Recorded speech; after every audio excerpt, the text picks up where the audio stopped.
Howdy everybody. In the glass today is the Woodinville Private Select Single Barrel selected by us at D&M Wine & Liquor, barrel number 6682.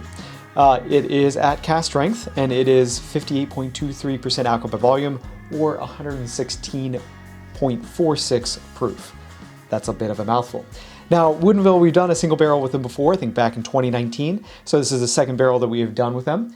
And, they are kind of an interesting thing. Woodinville is kind of a suburb of Seattle, and it was started by two friends that kind of, after having a first career, if you will, decided to kind of go into business together and kind of look towards craft distilling. So Woodinville is located in just outside of Seattle, but the interesting thing about what they do is all of their grain comes from a single farm that is done by the Omlin family in Quincy, Washington. Now, Quincy is about 115 miles east of Seattle, but it's also over an entire mountain range, so it takes about 3 hours to make the trip.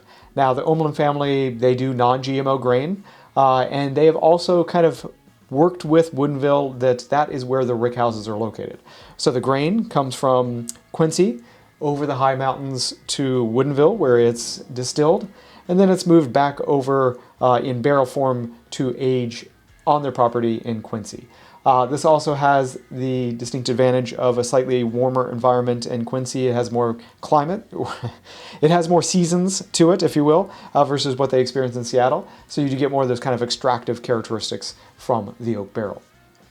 In terms of distillation, Woodinville does use a super aromator 16-plate bubble cap rectification column, and then a 1,320 gallon handmade pot still. We kind of have been really very much enjoying what they do, and it's kind of an interesting mix of, a place that is, where the distillation happens and another distinct place where the whiskey is aged. The one we have here for you today is a blend of 72% corn, 22% rye, and 6% malted barley. It was distilled and barreled on January 2nd, 2017, and spent about 5 years and 3 months in barrel before it was dumped and bottled at cask strength on April 18th, 2022. Now, that was a lot of preamble to say, this is what we're experiencing, this is what we're tasting, this is what we've seen.